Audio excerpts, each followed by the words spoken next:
Hola, ¿qué tal a todos? Mi nombre es Vanessa Centeno y hoy empezaremos con nuestra primera clase de estudios sociales y empezaremos cubriendo la parte de educación cívica y gobierno.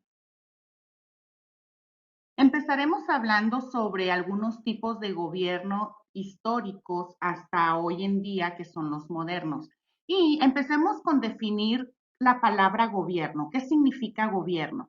Bueno, pues un gobierno es una institución que se crea, que interpreta y aplica leyes para los individuos de una comunidad. Básicamente, un gobierno es formado para mantener el orden en la sociedad y dar seguridad a sus ciudadanos. A través de toda la historia ha habido diferentes tipos de gobiernos, ¿sí? Aquí en Estados Unidos, nuestros ciudadanos son los que eligen a los líderes por medio de elecciones, ¿sí? Y este gobierno aquí ha sido creado para proteger los derechos y libertades de cada uno de los ciudadanos. Sin embargo, a través de la historia y en diferentes lugares del mundo han existido diferentes tipos de gobierno. Algunos ya no existen, algunos todavía existen, algunos los mantienen, pero con algunas limitantes, ¿sí? Empecemos primeramente con el tipo de gobierno al que se le llama oligarquía, ¿sí? La oligarquía prácticamente es un sistema en el que el poder es mantenido por un grupo pequeño de personas. Y este grupo pequeño es por lo regular la clase alta, ya sea los nobles, ¿sí?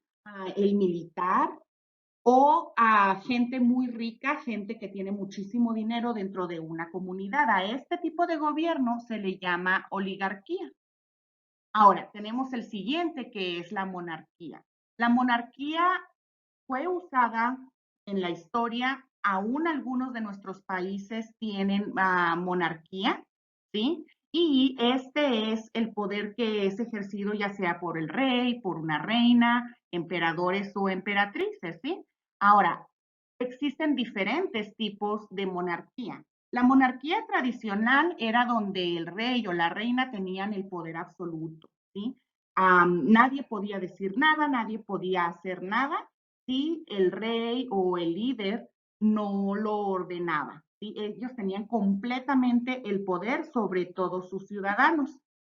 Luego teníamos la monarquía constitucional. En este aún existen estos líderes, ¿verdad? Pero se rigen por las leyes. Entonces, no tienen un poder absoluto como en la monarquía tradicional, pero todavía tienen poder, sin embargo, van a estar limitados por las leyes. Luego tenemos lo que es la monarquía constitucional moderna. Se le llama moderna porque en algunos lugares esta aún existe, en lugares, por ejemplo, como en Inglaterra, ¿sí? En los líderes realmente tienen poco poder y van a desempeñar prácticamente roles de protocolo de jefes de Estado. Esto significa que son más bien personas que van a dar la cara, van a asistir a diferentes reuniones, sí, van a actuar como jefes de Estado. Sin embargo, su poder es muy limitado. Realmente no tienen mucho poder. Ellos realmente están siendo regidos por algo más, ¿sí? Entonces, estos son los tres tipos de monarquía que existían o que existen. La monarquía tradicional, recuerden, a poder absoluto. La constitucional, sí tienen poder, pero está limitado. Y en la monarquía constitucional es muy poco el poder que estas personas ejercen. Luego tenemos también lo que es la dictadura. La dictadura es en donde existe solo un líder y este también va a tener el poder absoluto sobre absolutamente todos los aspectos de la vida de un país y de sus ciudadanos. No sigue reglas y él puede cambiar las leyes o modificarlas como él decida. Ahora, en caso de que haya elecciones, porque estas personas prácticamente entran al poder sin ser electos, simplemente toman el poder. En caso de que existan las elecciones, no van a tener prácticamente ninguna validez. Simplemente es un valor simbólico y que van acompañadas de un traspaso real de poderes. Es decir, que Si es el líder actual, le va a pasar el poder a alguien más. Se hacen estas elecciones simbólicamente, simplemente para hacer este traspaso de poder. También tenemos la democracia.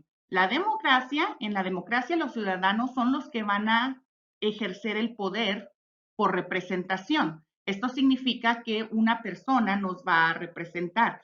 Todo esto empezó desde Grecia en el año 510 antes de Cristo, ¿sí? Esta fue donde se creó la primera democracia. Ahora, tenemos diferentes tipos de democracia. Por ejemplo, tenemos la democracia directa, en donde los participantes directamente van a elaborar las leyes que necesitan, ¿sí? Y las presentan en el gobierno. Y tenemos la democracia representativa, que es la que tenemos en estos momentos, la que tenemos actualmente. Y, por ejemplo, nosotros elegimos un representante, alguien que va a representar nuestra voz. Entonces, nosotros le hacemos llegar a estos representantes a nuestras necesidades o lo que queremos que se haga dentro de nuestra población y ellos llevarán estas leyes más arriba y las presentarán, ¿sí? Entonces, eso quiere decir que nosotros tenemos una voz y esa voz es representada a través de nuestros representantes electos, ¿sí? Algo que tenemos que saber es lo que significa una república. Por lo regular, esto también es parte de una democracia y es una forma de gobierno en la que el actual jefe de Estado va a ser electo por nosotros los votantes. También tenemos lo que se conoce como democracia parlamentaria. Esto existe en países tanto como Canadá, Gran Bretaña y en Australia. Este tipo de gobierno es prácticamente donde los líderes van a ser elegidos por el partido político que haya obtenido más votos, ¿sí? O sea, no significa que el líder de ese partido es el que va a ser el gobernante, ¿verdad? De este país significa de que ellos van a poder elegir a quién poner, ¿sí? Y existen ocasiones donde tal vez más de dos partidos son la mayoría. Entonces, esto lo que pueden hacer es de que se pueden unir y hacer lo que se le llama gobierno de coalición. Ahora tenemos lo que es la democracia presidencial. Esa es la que se lleva a cabo aquí en Estados Unidos, también en México y en otros países como Francia. En este tipo de democracia está siendo encabezada por un jefe que se le llama el presidente, ¿verdad? Entonces, este es elegido por los votantes. Tienen un tiempo determinado en donde pueden ellos, los ciudadanos podemos votar, ¿sí? Y de acuerdo con la cantidad de votos que haya habido para esa persona, ¿sí? Va a ser quien será el jefe de Estado o el presidente. El gobierno de los Estados Unidos es regido por cuatro principios básicos de la democracia constitucional que tenemos, ¿sí? Si recordamos correctamente, en los Estados Unidos pues fue fundado por gente que vino de Inglaterra, ¿sí? Y de algunos otros países de Europa. Ahora, entonces, estos principios están basados en las ideas de personas que vienen de estos lugares de Gran Bretaña y de Europa, ¿sí? Y como ellos venían de un país donde todavía había monarquía y precisamente muchos de ellos llegan a Estados Unidos porque no están contentos con la forma en que se lleva a cabo su gobierno, ¿sí? Cuando llegan aquí a las tierras, a América, ellos deciden crear un gobierno de acuerdo a lo que ellos pensaban era lo correcto, ¿sí? Después vamos a hablar sobre cómo llegaron estas personas aquí a América y cómo fue creado los Estados Unidos. Pero por lo pronto nos vamos a enfocar en estos principios básicos. El primer principio básico es los derechos naturales, ¿sí? Y estos fueron incluidos en la Declaración de Independencia. Los derechos naturales significa que simplemente vamos a tener derechos por el hecho de ser humanos, ¿sí? Al ser humanos ya nacemos con derechos. El siguiente se deriva de la naturaleza y es no concebido por el gobierno. Estos derechos no nos lo da el gobierno, nos lo da nos lo da la naturaleza en sí, ¿sí? Y es absoluto y no revocable. Esto significa que nadie nos puede quitar estos derechos. John Locke era un filósofo escocés que vivió durante 1632 y 1704. El gobierno debe de proteger los derechos de la vida, es lo que él decía, ¿verdad? Que nuestro gobierno tiene la obligación de defender los derechos de la vida, de la libertad, de la propiedad y sobre todo que tenemos el derecho de buscar la felicidad. El segundo principio de la democracia de los Estados Unidos es la soberanía popular. Esto significa que el poder del gobierno viene del consenso de los gobernados. ¿Qué significa esto? Significa que el poder que va a tener el gobierno va a tener que venir de la gente a la que gobierna ese gobierno, que es prácticamente los ciudadanos. Ya que vamos a tener que estar sujetos a las decisiones del gobierno, entonces también tenemos el derecho de manifestar nuestra opinión sobre la forma en que van a llegar a esas decisiones, ¿sí? ¿Cómo lo vamos a hacer? Bueno, pues a través de los representantes vamos a tener una voz en cómo se van a tomar las decisiones en nuestro gobierno. Ese es el segundo principio de la democracia. El tercero es el constitucionalismo. El constitucionalismo es una forma de pensar que combina la idea de un gobierno limitado con la del Estado del Derecho, ¿sí? Estas son expresadas también en la Constitución de los Estados Unidos. El gobierno tendrá el derecho de ejercer poderes, pero va a estar siempre limitado con el fin de que proteja nuestros derechos, los derechos de los ciudadanos. ¿Qué significa un gobierno limitado?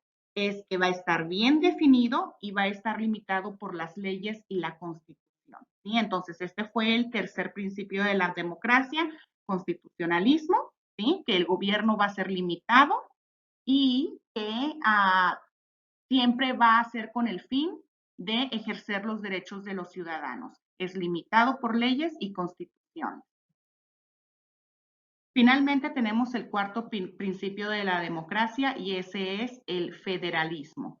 Este establece la separación de los poderes y las funciones que va a tener cada parte de los, ya sea el gobierno federal o el gobierno de los estados, ¿sí? Entonces, el gobierno federal se va a hacer cargo de ejercer el poder supremo en todo el país. Este tiene el control exclusivo sobre declaración de guerra. Por ejemplo, el gobierno federal puede declarar guerra en otros países. El gobierno federal es el único que puede hacer y firmar tratados con otros países y también es el que está encargado de la defensa nacional y la regulación del comercio, ¿sí? Ahora, el gobierno de los estados se hace cargo de todas las funciones que no fueron asignadas al gobierno federal, ¿sí? Las cuestiones locales regidas por las leyes estatales y locales. Ahora, vamos a pasar a lo que son los conceptos, algunos otros conceptos básicos importantes. Tenemos lo que se le llama la regla de la mayoría. Esta quiere decir que las decisiones van a requerir un voto de más de la mitad de la población que participe, ya se trate de una elección o un acto de legislatura. Entonces, tiene que haber más de la mitad de votos requeridos, ya sea para un lado o para otro. Ese se le llama la regla de la mayoría. El siguiente es lo que se le llama derechos de las minorías. Esta está establecida en la Carta de Derechos de los Estados Unidos. Esta va a proteger los derechos básicos de cada ciudadano, porque la mayoría podría abusar de su poder y no respetar a las minorías, ¿sí? Por ejemplo, una minoría que hay aquí en Estados Unidos, pues somos los latinos, ¿sí? Entonces, Nuestros poderes, nuestro poder o nuestros derechos básicos como latinos están protegidos bajo los derechos de las minorías en la Carta de Derechos. ¿Sí? Aquí en Estados Unidos la mayoría es anglo, blanca, ¿verdad? Entonces, como nosotros somos una minoría, los latinos somos unas minorías, nuestros derechos podrían ser no respetados o abusados por los grupos mayoritarios, ¿verdad? Entonces, este derecho de las minorías, establecido en la Carta de Derecho, asegura que ya sean latinos, ya sean afroamericanos, ya sean de otras razas, ¿sí? O culturas, nuestros derechos tienen que ser respetados y siempre tomados en cuenta. Ahora hablemos de la estructura y la composición del gobierno federal de los Estados Unidos. Recuerdan que hace un momento, en el cuarto principio de la democracia, hablamos del federalismo, que eso significaba que nuestro gobierno estaba dividido en gobierno federal y en gobierno estatal, ¿verdad? Bueno, ahora vamos a enfocarnos en el gobierno federal. El gobierno federal, ¿sí? Cree en el principio de la separación de poderes. Se le llama separación de poderes a las tres ramas, ¿sí? de gobierno. El primero es el poder ejecutivo. Este prácticamente es representado por el presidente. ¿Sí? Aquí lo tenemos, el poder ejecutivo, y es prácticamente representado por el presidente. El siguiente que tenemos es el poder legislativo y prácticamente esto quiere decir el Congreso. Y finalmente tenemos el poder judicial o lo que son los tribunales, el sistema judicial, ¿sí? ¿Por qué fue dividido en tres ramas? Bueno, esto se pensaba que impidía que cualquiera de los poderes ejerza demasiada autoridad. Entonces se dividían equitativamente el poder entre estas tres ramas, ¿verdad? Al hacer esto, esto creaba lo que le llamamos controles y contrapeso. Esto significa que si un poder abusa de la autoridad, los otros dos están en condición de detener eso, ¿sí? Este fue una propuesta que fue hecha por el filósofo francés Montesquieu en el siglo XVIII. Él pensaba que esta división promovía la libertad, ¿sí? Uno de los elementos principales de un gobierno constitucional moderno, ¿sí? Si queríamos tener un gobierno constitucional moderno, una de las cosas, recuerdan el derecho natural, que era el primer principio, ese decía que la libertad tenía que ser protegida a toda costa. Entonces, este filósofo francés pensaba que de esta manera, darles un control a cada uno y dividir el poder, iba a asegurarse que la libertad fuera protegida. En un momentito voy a hablarles un poco más de cada uno de cada una de estas ramas y cómo pueden balancear el poder entre ellas tres. Empecemos por hablar del poder legislativo. El Congreso está compuesto de dos cámaras, ¿sí? Tenemos primero la Cámara de Representantes, que es conocida como la Cámara Baja, y tenemos el Senado, que es la Cámara Alta. Estas dos tienen la misma cantidad de poder.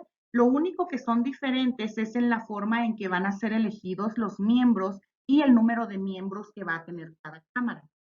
Empecemos hablando de la Cámara de Representantes. Estos miembros son elegidos por el distrito, ¿sí? Y van a tener aproximadamente el mismo número de votantes. Ahora, la Cámara de Representantes y el distrito se van a redistribuir cada 10 años, ¿sí? Y esto va a ser de acuerdo a los resultados que se obtengan en el censo de la población. Esto significa que un estado, entre más numerosa sea su población, va a tener un número mayor de distritos, ¿sí? Y van a elegir a más miembros de la Cámara de Representantes, ¿sí? Entonces, la Cámara de Representantes va a ser, el número que tiene, va a ser basado en el número de la población que tenga ese estado, ¿sí? Y estos miembros van a tener un mandato por 2 años, ¿sí? Entonces, esta es la Cámara de Representantes. Puntos importantes, el número de representantes que va a tener va a ser basado en el número de la población de ese estado, ¿sí? Y que tienen un mandato de 2 años, ¿ok? Esta es la Cámara de Representantes, que también la conocemos como la Cámara Baja. Ahora pasamos a la Cámara Alta, que es el Senado. Cada estado estará representado por 2 senadores. No importa cuánta población tenga un estado, ¿sí? No es como la Cámara de Representantes, que está basado en el número de la población del estado. En este no importa si es un estado pequeño, con poca población, o un estado grandísimo, con millones y millones de habitantes, el Senado siempre va a tener 2 representantes de ese estado, ¿sí? Y va a ser elegido por el voto de los habitantes de todo el estado y van a tener un mandato de 6 años, ¿sí? Ahora, 1/3 de los miembros del Senado se va a renovar cada 2 años, ¿ok? Dentro del Senado tenemos al presidente, o lo que se le llama el portavoz de la Cámara de Representantes, y es elegido por el voto de los representantes, que es típicamente el líder del partido que obtuvo la mayoría de votos, ¿sí? Ahora, los poderes del Congreso van a estar enunciados en el artículo 1 de la Constitución. A estos poderes se les llaman poderes enumerados. Esto quiere decir que el Congreso va a tener poder, ¿sí? Pero simplemente se van a tener que mantener dentro de los poderes que están en el artículo 1 de la Constitución, y van a ser enumerados. Para situaciones, lo que se le llaman situaciones no previstas, se establece la cláusula, lo que le llaman la cláusula elástica, y esto permite al Congreso elegir sobre cuestiones no enumeradas en el artículo en caso de que sea requerido, ¿sí? O sea, que si no es parte de los poderes enumerados, todavía tienen la flexibilidad de poder votar sobre esos artículos, aunque no sean parte de estos poderes enumerados, ¿verdad? Y esto se le llama cláusula elástica. Entonces, esto es parte del Senado. Puntos importantes para saber del Senado: 2 senadores por estado, sin importar cuántos habitantes tiene el estado, ¿sí? Mandato de 6 años. Al presidente o el portavoz de la Cámara es elegido por el voto de los representantes, y va a ser típicamente el líder del partido que obtuvo la mayoría. Aquí en Estados Unidos tenemos a los republicanos y los demócratas. Si la mayoría es demócrata, entonces los demócratas es quienes van a elegir al presidente o portavoz de la Cámara. La mayoría fue republicano. Si tiene más números el Partido Republicano, entonces los republicanos son los que escogerán al portavoz, ¿sí? Y que tienen poderes enumerados. Esos son los puntos básicos del Senado. Ahora hablemos del Poder Ejecutivo. En el Poder Ejecutivo incluye al presidente, al vicepresidente y a las agencias encargadas de hacer cumplir las leyes en nuestro país. El presidente es elegido por los ciudadanos y tendrá un periodo de mando de 4 años y puede ser reelecto solo una vez, ¿sí? El artículo 2 en nuestra Constitución es el que describirá las responsabilidades del presidente. Algunas de ellas pues serán ser el comandante de nuestras Fuerzas Armadas. El presidente es quien nomina a los jueces para el Tribunal Supremo. Nadie más los puede nominar más que él, ¿sí? También nomina a los funcionarios ejecutivos. Otra de sus funciones es hacer cumplir las leyes que promulgue el Congreso, ¿sí? Él es el que se encarga de hacer, de que estas leyes se lleven a cargo. Sin embargo, si el Congreso quiere pasar una ley y al presidente no le parece, el presidente tiene la autoridad de vetarlas, ¿sí? Y aprobarlas cuando él sea oportuno, ¿ok? También, por el otro lado, recuerden que como estábamos hablando de esto de los contrapesos y de distribuir el poder, bueno, pues así como el presidente puede vetar las leyes que el Congreso crea que debe pasar, pues también el Congreso puede invalidar ese veto del presidente, ¿sí? Si hay una ley con la mayoría de votos que tengan a más de 2/3 los miembros de ambas cámaras, del Congreso y del Senado, entonces no importa si el presidente vetó esa ley va a pasar si hay una mayoría de votos en el Congreso. Algunas otras de las obligaciones y poderes del el presidente son otorgadas por la Constitución, ¿sí? Entonces, el presidente también puede negociar y, como habíamos dicho, firmar los tratados con otros países. Solo él tiene ese poder, ¿sí? Y deben ser ratificados por el voto de 2/3 del Senado, ¿sí? O sea, él puede decir, nosotros queremos voy a hacer negocio con la India, ¿sí? Entonces, el Senado tiene que pasar tiene que pasarlo a voto y más de 2/3 de los miembros tienen que estar de acuerdo, ¿sí? Otra cosa es que requiere que el presidente, la Constitución también va a requerir que el presidente informe al Congreso sobre lo que se le llama el Estado de la Unión. Ese es prácticamente el discurso que da el presidente cada año y que va a hablar de sus logros o de lo que se ha logrado dentro de su presidencia. Establece 3 calificaciones necesarias para ser electo presidente, ¿ok? Estas son cláusulas que deben de estar presentes para que pueda una persona ser electa presidente. Primeramente, tiene que ser mayor de 35 años. Tiene que ser un ciudadano de los Estados Unidos, ¿sí? Y natural, o sea, quiere decir que debe de haber sido nacido aquí en los Estados Unidos. Y que debe haber vivido no menos de 14 años en el país, ¿sí? Tiene que haber estado viviendo dentro del país por más de 14 años. Ahora, el vicepresidente es el presidente del Senado. ¿Recuerdan cómo ellos iban a elegir un presidente? Pues el vicepresidente es la persona que también es presidente del Estado, del Senado, y solo vota cuando su voto es completamente necesario para un desempeño, ¿sí? Ahora, el presidente o el portavoz de la Cámara de Representantes ocupa la tercera posición en línea en sucesión del presidente. Entonces, si algo le pasa al presidente, la siguiente persona que está obligado a tomar el poder es el vicepresidente. Si algo le llegara a pasar al presidente y al vicepresidente, la tercera persona que tendría que tomar el mando sería el presidente o el portavoz de la Cámara de Representantes. Ahora vamos a hablar de la tercera rama del gobierno federal, que es el Poder Judicial.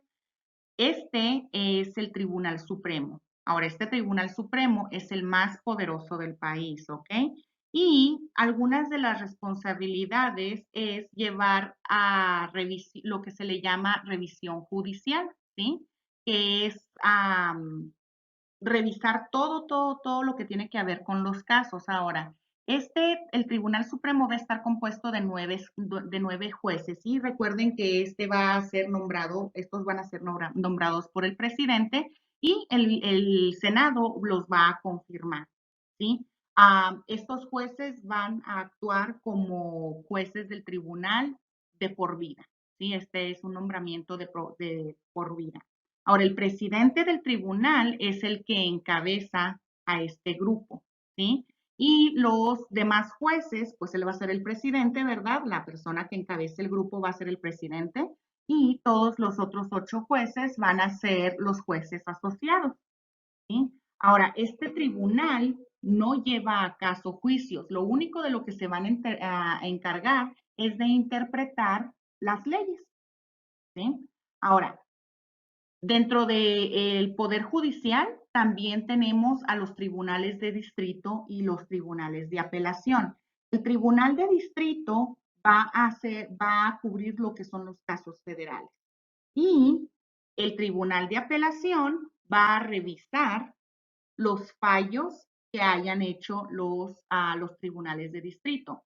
¿A qué me refiero con los fallos? Es las decisiones a las que haya llegado el tribunal de distrito, el tribunal de apelación las tiene que revisar y asegurarse de que estén correctas y que no se haya cometido un error o arbitrariedad. Así que esas fueron nuestras tres ramas de nuestro gobierno federal, ¿verdad? Ahora, como hemos mencionado antes, existen varios documentos en el gobierno que son los que protegen todos nuestros derechos. Vamos a hablar ahora de uno que es muy importante. A este se le llama la Carta de Derechos, ¿sí? Ahora, esta Carta de Derechos son las primeras 10 enmiendas que se le hicieron a la Constitución. Enmienda significa pues cambios, ¿verdad? Que rectificaron algo y que hicieron unos cambios para proteger nuestros derechos. Y a esas 10 enmiendas que se le hicieron a la Constitución, las primeras 10 enmiendas, se le llama la Carta de Derechos. Y esta nos va a garantizar aún más nuestros derechos y van a ser más específicos, ¿sí? Ahora, estas fueron propuestas y cambiadas por el primer Congreso que se creó en los Estados Unidos. Y las propuso James Madison en 1789, ¿ok? Estas enmiendas reflejan el deseo para, como les digo, proteger en una mejor manera nuestras libertades individuales. Entonces, se había escrito la Constitución, pero con el tiempo fueron viendo que no estaban muy claras varias cosas y dijeron, bueno, pues tenemos que cambiar cosas aquí porque puede haber, como les dicen, agujeros o grietas en donde una persona que quiera abusar de su poder podría estar privando de la libertad a los individuos. Entonces empiezan a hacer estos cambios, a ser más específicos y como les digo, esto es lo que le llaman las 10 enmiendas de la Constitución y se llama la Carta de los Derechos. Ahora, como ya les dije, son parte de la Carta de Derechos y van a hacer restricciones específicas para que no se violen los derechos civiles, los derechos y las libertades civiles. ¿Cuáles son estas libertades? Bueno, pues era la libertad de religión, ¿sí? Conforme vayamos aprendiendo más de la fundación de los Estados Unidos, vamos a aprender sobre cómo ciertas personas en Inglaterra tenían una religión, ¿verdad? Entonces, mucha de la razón por la que varias uh, personas salieron de Gran Bretaña era porque no estaban de acuerdo con la religión. Entonces, cuando llegaron aquí, ellos querían que poder practicar la religión como a ellos mejor les parecía. Entonces, estas fueron unas de las cláusulas o una de las enmiendas que se hicieron en la Carta de Derechos, la libertad de religión. La siguiente era libertad de expresión. Esto significa poder decir lo que uno siente decir sin miedo a reprimendas. La siguiente era libertad de prensa, era libertad de escribir. ¿Sí? La de expresión era por voz y la de prensa pues era de escribir lo que uno quisiera escribir, poniendo sus ideas y poniendo sus opiniones sin miedo a reprimenda. Y la siguiente era libertad de reunión, poderse juntar con ciertos grupos de personas y para hablar de ciertos asuntos también sin tener el temor de ser encarcelados o que se les privara de sus libertades. Ahora, también era el derecho de los habitantes de sus personas, de ellos como personas, de sus domicilios, quiere decir de sus casas, de sus papeles y documentos y cualquier cosa que se hallara para que se hallara a salvo de pesquisas y de aprehensiones arbitrarias. Eso significa que ninguna persona podría entrar a nuestros domicilios y simplemente quitarnos nuestras cosas o nuestros documentos, ¿verdad? Sin tener una orden o sin que sea explicada la razón del por qué se estaba haciendo. ¿sí? A esto también fue parte de nuestra enmienda, de la enmienda y que está en la Carta de Derechos. Y algo muy importante que tenemos que saber de esto y que tenemos que recordar es precisamente lo que les mencioné hace algún momento. Todas estas enmiendas fueron hechas porque obviamente algo pasó en la que los ciudadanos estaban sintiendo que no habían llegado a un mejor lugar al salirse de Gran Bretaña y venirse a América, ¿sí? Muchas de las razones por las que ellos salieron huyendo de allá era precisamente porque querían estas libertades y no las tenían en su país.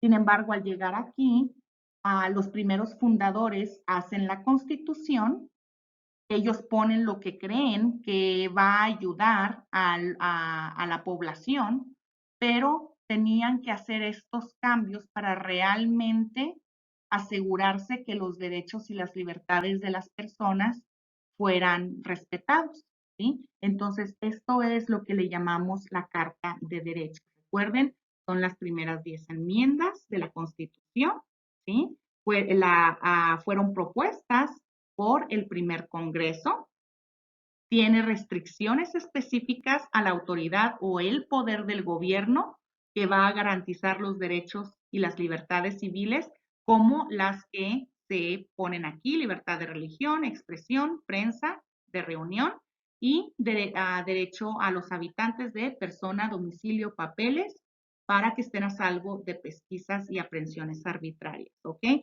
Entonces hay que tener muy en mente de qué se tratan estas 10 enmiendas. Finalmente, pasemos a lo que son los derechos de los ciudadanos y las responsabilidades cívicas. Recuerden, la Carta de Derechos nos van a garantizar nuestros derechos como ciudadanos, ¿verdad? Ahora, existe algo que se llaman los derechos económicos y este es para proteger a los dueños de una propiedad o de comercio, ¿sí? Entonces, la Carta de Derechos es nosotros como personas y la de derechos económicos es nuestra propiedad o nuestro comercio. Um, Otros derechos también son como la discriminación en razón de la raza. Obviamente tenemos derechos y estamos protegidos en no ser discriminados por nuestra raza, por nuestra religión, por nuestra edad, por nuestro género, ¿sí? Y estas leyes aseguran un trato igualitario. Desafortunadamente hemos visto que, pues, no siempre es así el caso, ¿verdad? Pero por ley sí tenemos esa protección.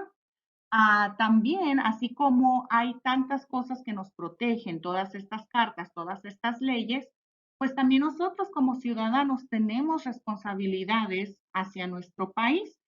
A eso se le llama responsabilidades cívicas. Entonces, responsabilidades cívicas son las responsabilidades que nosotros como individuos tenemos también.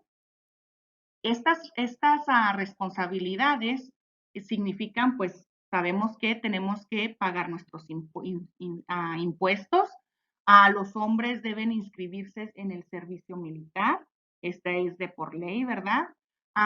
Si nos llaman para ser jurado, es una obligación ser parte de un jurado si somos llamados.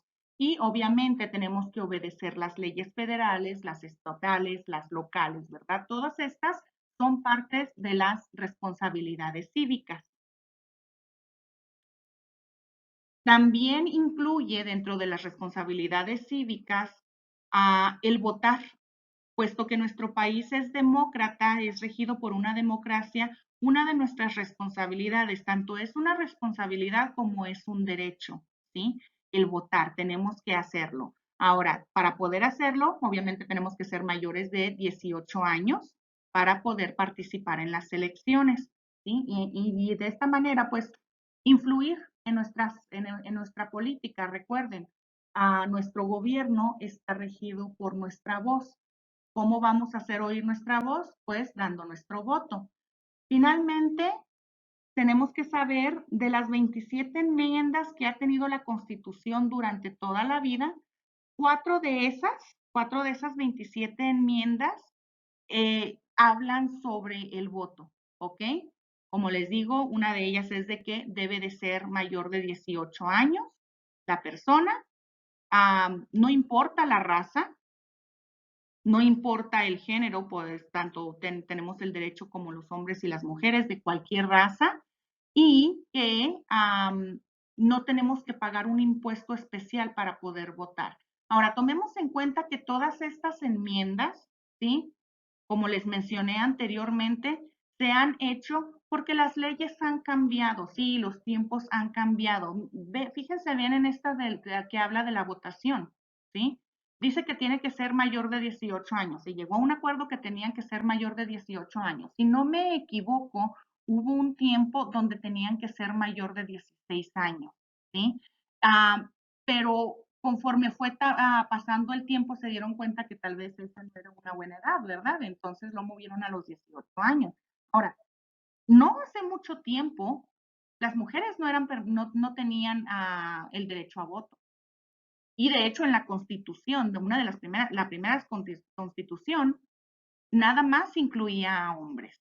Entonces, conforme el tiempo fue pasando, ¿sí? La historia fue cambiando y pues tuvieron ahora que hacer una enmienda para permitirle a las mujeres votar.